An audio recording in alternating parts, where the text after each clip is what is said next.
previous executive cabinet member for highways meeting.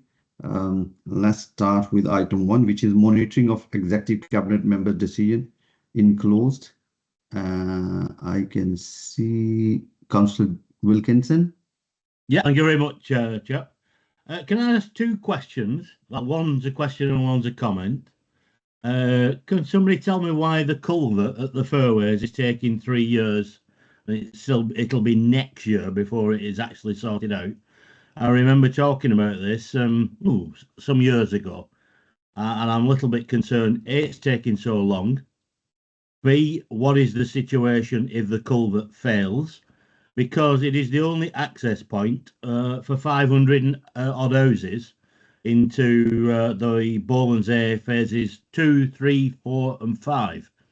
And if that culvert, for any reason, had a problem with it, there's got to be a few hundred people stuck and they won't be going nowhere because there's no other particular points to get in. And can I just, it's a point I raised at place, but I will reiterate it. It's a little bugbear of mine, and that is in relation to charging points. I know we're looking at 400. However, I personally believe that is totally insufficient, and I'd be interested to know how officers and the council can be pressuring the various funding bodies, etc., so we can look at increasing that substantially. I think the actions of the Orange Clown have highlighted the problems we do have and the need to rapidly change some of our methods of fuel, etc. So if anybody could give me an answer, I'd be grateful. Thanks very much. Thank you, Councillor Wilkinson. Dwayne, please. Thank you, Chair. So thanks, Councillor. I joined when you were talking about the culvert in the monitoring report. Did I miss a question prior to that? Or was that the first question? The first question. This one. Yeah. So to answer that one first, as you've alluded to, it's part of a new development.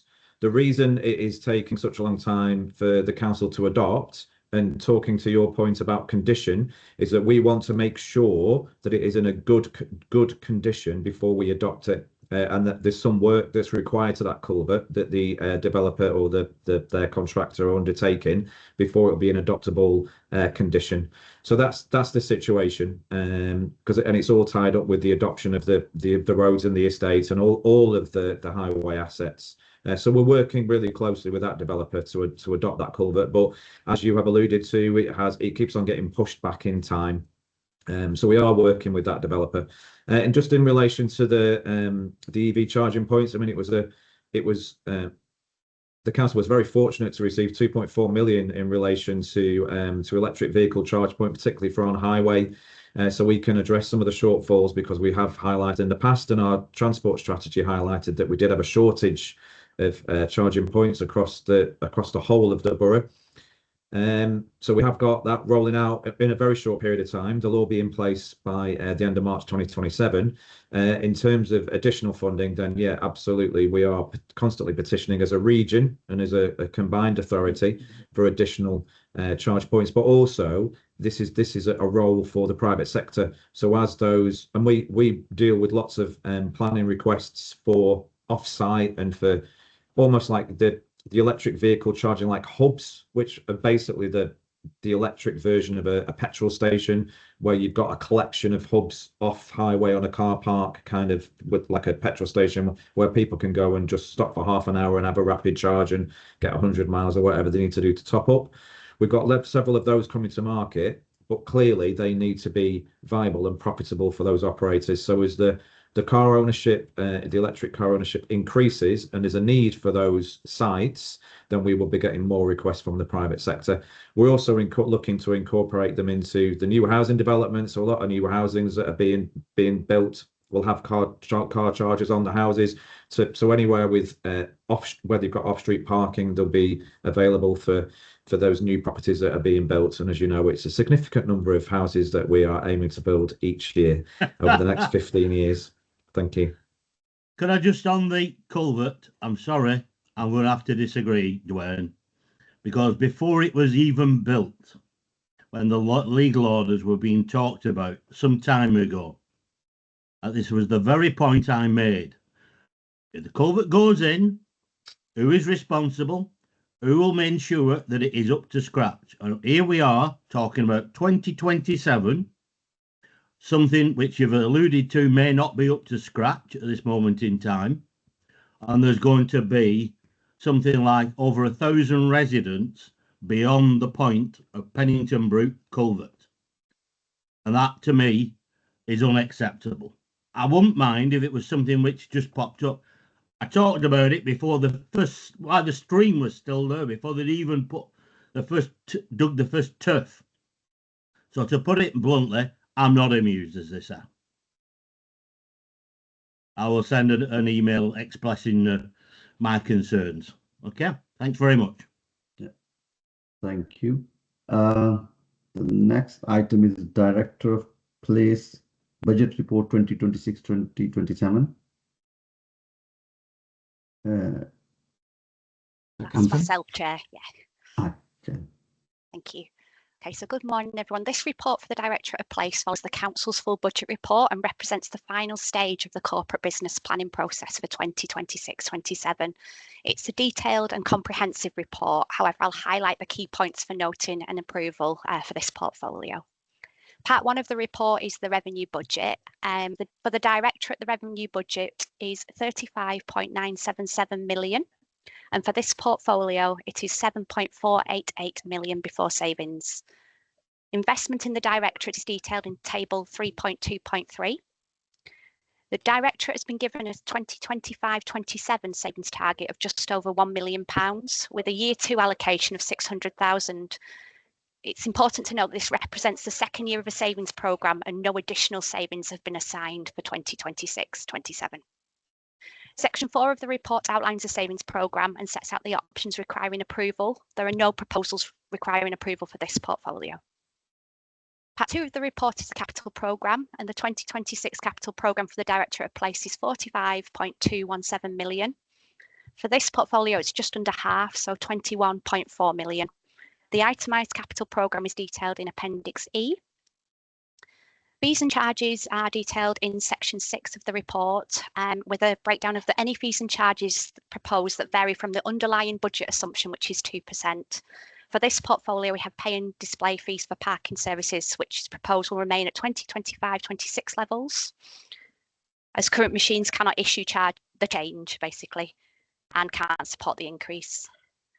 The Executive Cabinet member is asked to note the contents of this report and approve the recommendations set out in section 9 that relate to this portfolio. Thank you, and I'm happy to take any questions. Thank you, Catherine. Any questions on this? Councillor Wilkinson, please. Thank you, Chair. Can I just ask 2 questions which are highlighted in yellow? Oh, that might be just on my screen. I don't know about yours. Skid resistance and bus stop improvements. I think everybody will be well aware if you've got a skid resistant surface, it's bald as can be at the moment in time because of, you know, the various budget cuts. I'm just wondering, are we revisiting areas which are currently bald, or are we looking at new ones? And in terms of bus stop improvements, is there a programme for all wards? Because one of the main problems for bus stop improvements is those with disabilities. Particularly wheelchair users who still struggle. And in some cases where we've had bus stop improvements, they've actually created a problem because the footpath floods because of the way they were rejigged. It's a bit of a technical thing, but I was just wondering if there's an answer, or is it something that can be emailed up to everybody, because is this going to be all wards? Thank you, Councillor Wilkinson. Dwayne, you want to come on? Yeah, thank you, Chair.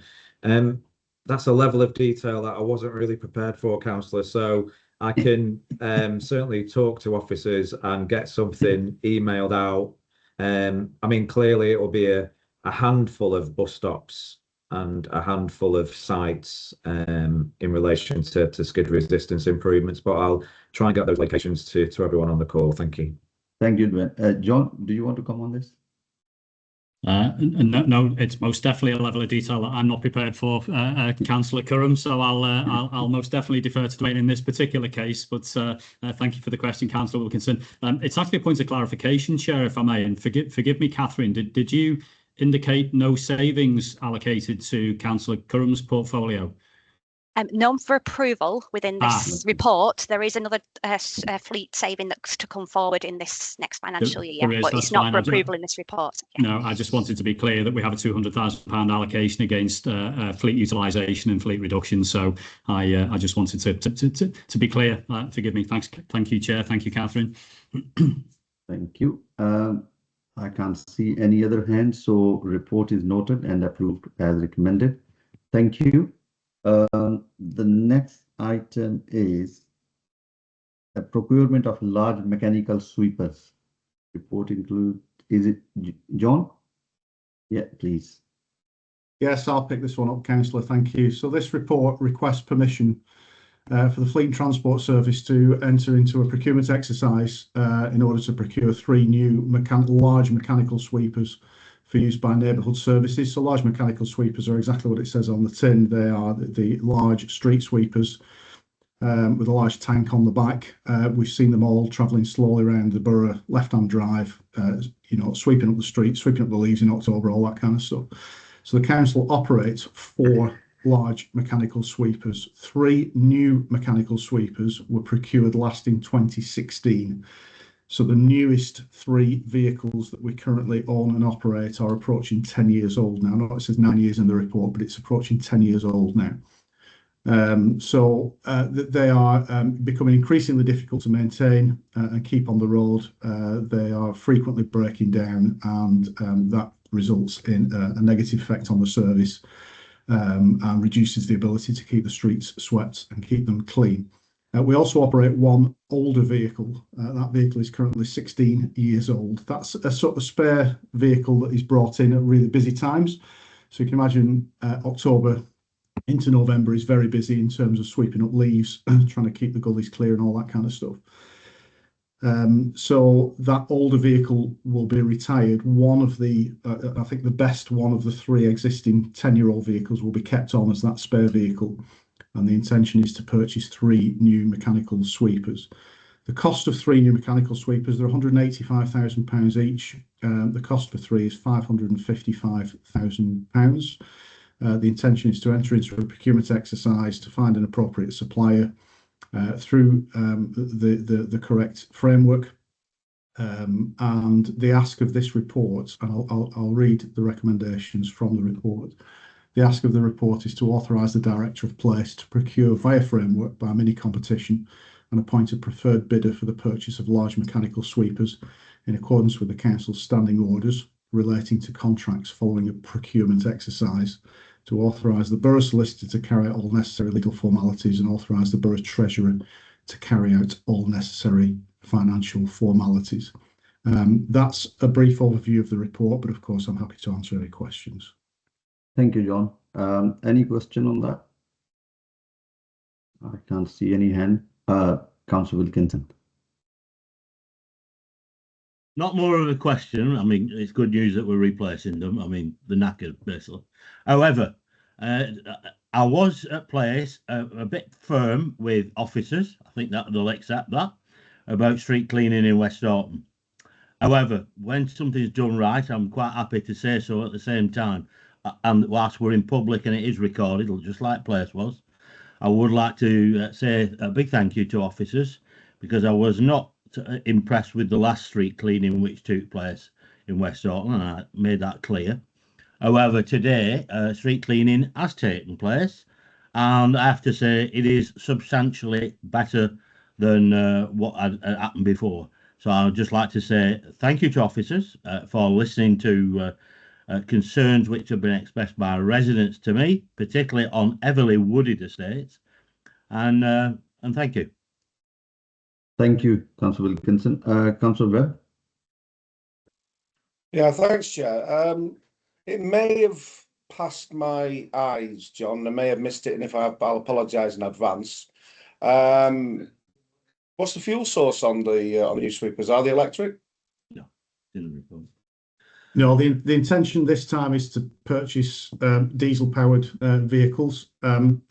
There's a couple of issues with electric at the moment. They're not quite there in terms of battery life for a full shift and turnaround of those vehicles. If sometimes those vehicles are used on nights as well when we're doing the high-speed roads in the borough.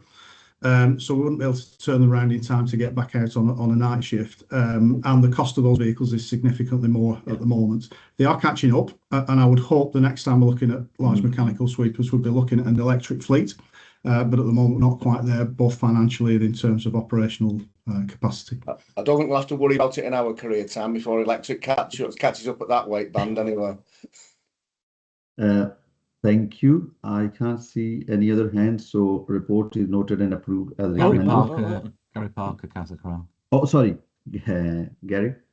Thank you, Chair. It's just to come back on the point that Councillor Wilkinson made regarding street sweeping. Thank you for the robust challenge at scrutiny. It's always welcome. It helps us reflect on what we do. Round 19 is the round in your area, which I've previously communicated to you. We've got that crew out there today in your area, as you know, and I've asked that crew to pay particular attention to Poplar Grove, Sunnygarth and Gorsey Hay, where we've had issues in the past. Parked cars remain an issue. There's nothing we can do about that. They do. But when we've got access, and the right equipment, which John is pushing for in this particular report, the crew do a fantastic job and will continue to do so in your and all areas, Councillor. Thank you. I agree. Parked cars are a real pain. I can see it from where I'm sat now. All the ones who have moved the car and say, it's not been swept. I'll say, yes, it has, because you park your car there. Yeah. Well, thanks very much. If it's really a problem, Gary, I've got a 12-ton fork truck I can bring down to you. That'd be a different report, wouldn't it? Thank you, councillors. Thank you. So the report is noted and approved as recommended. The next item is change to the highway business support team. Report is included. Is it Gary, you taking? It's me, Councillor. Oh, sorry, Dwayne. No problem. Thank you for that, Chair. So the report is just seeking a couple of changes to our business support team. The business support team is a long-standing function that supported the wider highways and engineering services. It's fair to say that things have changed over the last few years, certainly in terms of technology and systems. Their role was largely very, very paper-based, helping engineering staff with transactional things and all sorts of different kind of operations. As we've moved towards systems and SharePoint and being paper-free, their roles have significantly changed. So the report is just reflecting that change. We haven't recruited to a couple of vacancies for a couple of years, just whilst we've having a look at or trying to reevaluate the positions that we do need. So to bring the full cohort of business support staff back, the request is just to change those roles into a more technical posts. So one is going to be supporting performance. So as we've introduced, and as you would be aware, that we brought place scrutiny, all of our KPIs and all of our kind of like the data that we collect. We're very, very data driven, especially across highways and engineering. And it's to support with all of our KPIs, all of our data, and actually use that data and monitor it properly. All service plans have KPIs built in. We have directorate KPIs, as was presented to scrutiny last week. So it's really to use all of that information and make sure that we're able to report that data. So that was a performance officer, and the other post is really to support with street lighting. So we've invested heavily in the past for street lighting in particular around technology, and all of our street lights are actually connected via a central management system. We've never really used that central management system. We use it reactively. The whole point of a central management system is to use it proactively, because we've got data, we've got information, but we haven't had the trained staff across street lighting in particular. So that post will be to bring our street lighting kind of like function into a more preventative, proactive service, instead of just being wholly reactive, because we can analyze that data. We can be repairing street lights before they're reported to us, because the system knows that they're out. The system knows which lights are burning during the day, and at the moment we're relying on reports to before we will react. So it's just a change to those two posts. There is, because we've because of the more technical posts, they have attracted a higher rate of pay. So at the moment, there is a shortfall of about £10,000. We can cover that off, and as finance colleagues have signed off, we can cover that in the very, very short interim period, whilst we have a wider, and we're planning a wider kind of like restructure of the service, of the whole highways and engineering service, which will bring forward some other savings, which will cover that £10,000 off in the future. But we didn't want to wait for that. We wanted to bring these two posts forward, because there's opportunities for internal staff initially. There's so it's promotions for internal staff, and then we'll either backfill, if internal staff are successful, we will backfill their posts with new candidates, or it's an opportunity to bring new people into the service to support the service better. So the report is really just approving the proposals and delegating authority to John to implement the new posts within the structure. Thank you. Thank you, Duane. Any question on that? So I have not seen any hands. So thank you, Duane, for report, and report is noted and approved as recommended. The next item is Threadford Way, Bolton, response to a petition. Yeah, thank you, Chair. I'll take that one as well. So the report has come to Cabinet member because it's in relation to a petition. So we have received a petition from residents, particularly from Threadfold Way and Wakefield Mews, in relation to a request for double yellow lines on one side of the carriageway, because at the moment there's inconsiderate parking which is blocking the footway at the moment. So the residents are reporting obstacles or obstructions on the highway, and they believe that if we put double yellow lines in this location, it will free that footway up, but all it does is disperse those vehicles elsewhere. So that's the purpose of the report. Officers have worked with the complainants and the residents previously. Prior to the petition, we've met with them, we've explained the concerns. We've also worked with the ward councillors in the area to explain the wider implications of this. And unfortunately, it is a reality that car ownership has significantly increased. Not all cars can be parked off the highway. There's more cars parked on the highway than ever before. Some of those where we've got narrow footways, some of those cars are causing an obstruction.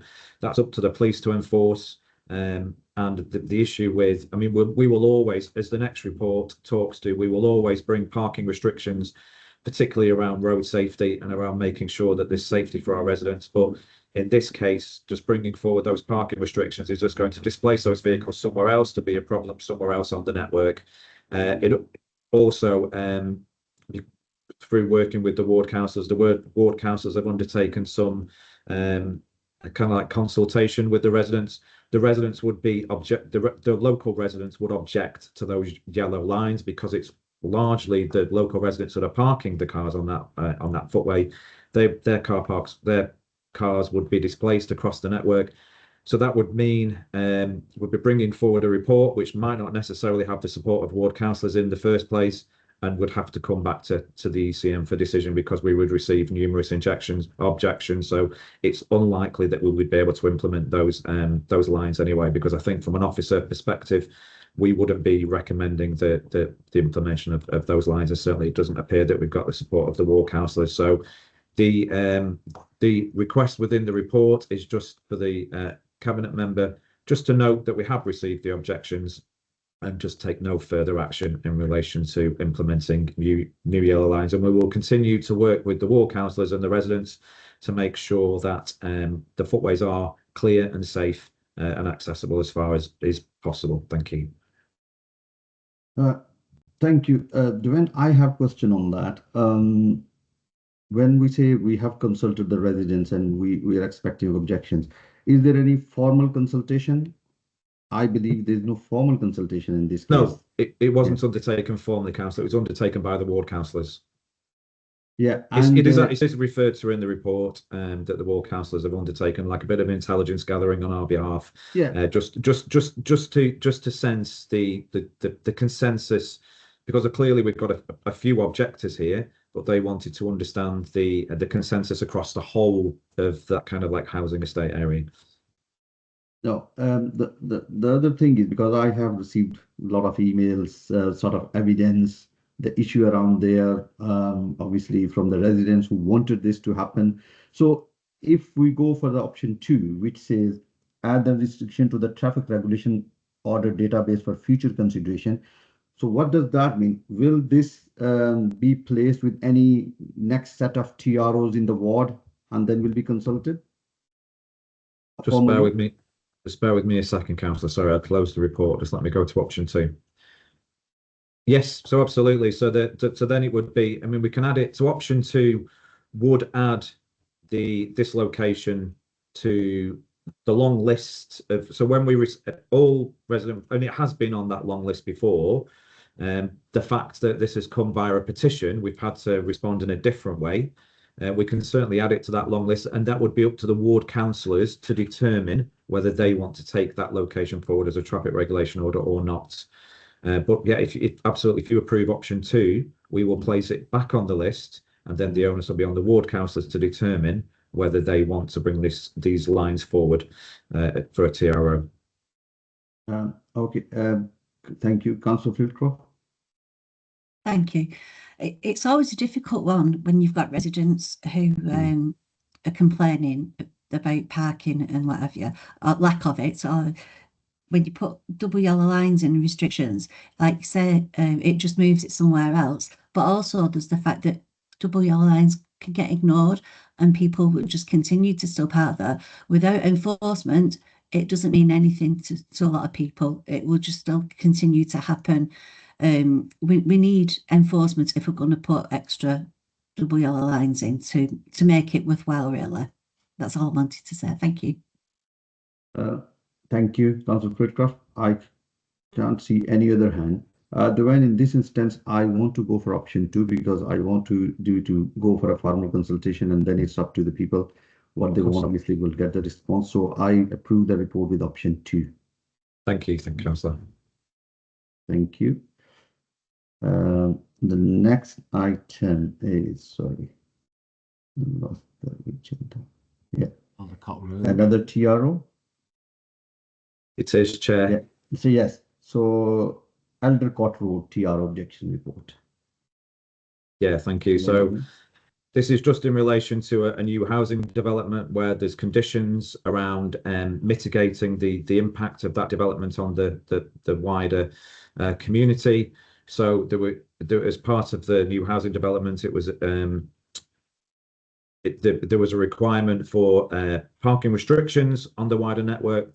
These were wholly supported, apart from one resident. We received one objection. Now, because I know lots of these TRO reports go through through to you to decision. Just to make it clear to members, if we receive no objections, then I have delegated powers to approve TROs. Where we receive one objection or more, it has to come to you for a decision. So the resident that objected lived on the corner of Aldercott Road and Hulton Lane. We were intending to have a 15-metre kind of like waiting restriction, which is normal on a bend. And these majority, and just talking to Councillor Flitcroft's point before, particularly in residential areas, we will only really support parking restrictions on corners where there's road safety issues, and we will enforce those as far as possible. Clearly, we can't have enforcement officers on all parts of the network at any time, but the enforcement officers are mobile, and they do particularly enforce on junctions where we got road safety issues. So in this location, this is one of those points. What we have done in consultation with this residents, officers and the ward members is just reduce the impact of those lines. So we've reduced them to 10 metres. The resident is now happy, but clearly because we've received an objection, it still has to come to you for approval. All the drawings and everything are included within the appendices, clearly indicating where we're going to be putting those parking restrictions. And there are associated costs, which are all being picked up by the development. So there's no cost to the council. And like I said, it is just part of the condition of that new housing development that we bring these restrictions forward.